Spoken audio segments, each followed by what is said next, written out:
अनेक कुटुंबियांचे 50 ते 60 गणपती एकत्रित डोक्यावर घेऊन जातात.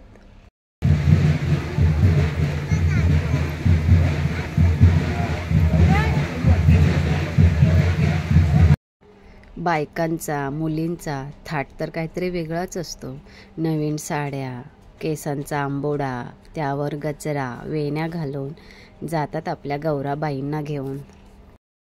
कोकणातल्या माणसाचा सगळ्यात जीवाभावाचा सण म्हणजे गणेशोत्सव. जे लोक शहरी नोकरीनिमित्ताने बाहेर गेलेले असतात ते मात्र बाप्पा आले की आवर्जून आपल्या कोकणातल्या घरात परततात.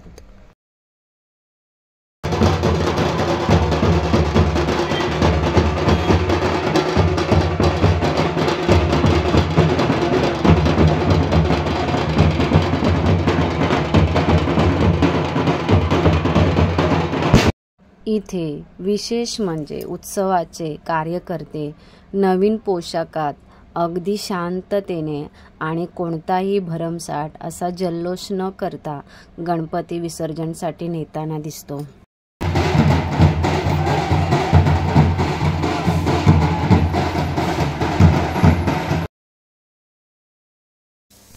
इथे प्रत्येक जण आपल्या इच्छेनुसार, पद्धतीनुसार गणपती ठेवत असतो. कोणी 1 दिवस, 1.5 दिवस, तर कोणी 5 दिवस, तर कोणी काही जण तर 11 दिवस गणपती ठेवत असतात आणि गणेशोत्सव साजरा केला जातो.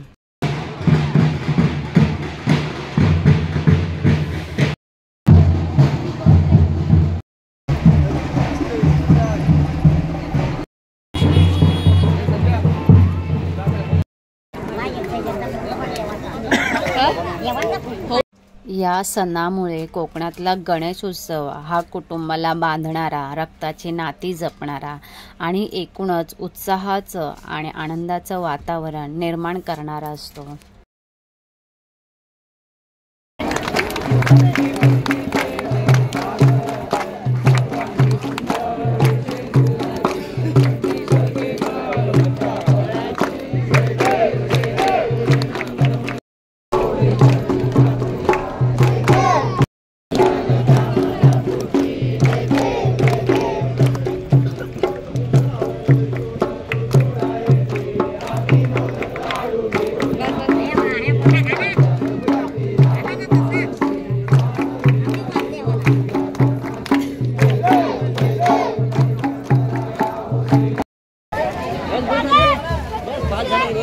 सर्व गणपतींना एकत्र आणून मग एका ठिकाणी बसवून त्यांची पूजा आरती केली जाते. प्रथेप्रमाणे पूजा आरती झाल्यानंतर प्रत्येक भक्त आपल्याकडील प्रसाद प्रत्येक बाप्पाला नैवेद्य म्हणून अर्पण करताना दिसतो.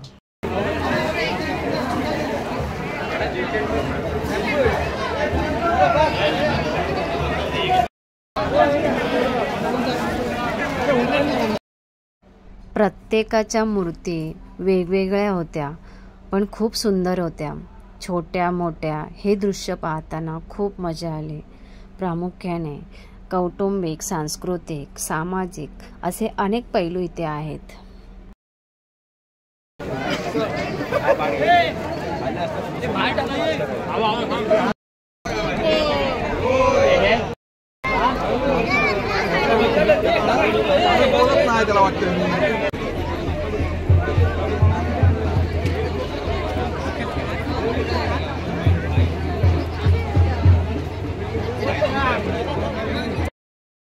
विसर्जनसाठी प्रत्येक जण डोक्यावरून गणपती अगदी एका लाईनमध्ये आणि टापटीपणे नेताना दिसतो.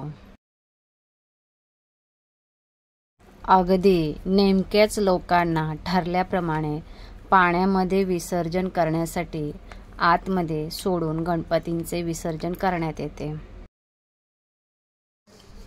गणपती विसर्जन हा डोळ्यात पाणी आणणारा प्रसंग असतो. कोकणातला प्रत्येक चाकरमाने डोळ्यात पाणी पुसत भरल्या डोळ्याने गणपती बाप्पाचे विसर्जन करत असतो. डोळे पुसले की तो शहराची परत वाट धरतो आणि हा आनंद तिथे संपन्न होतो.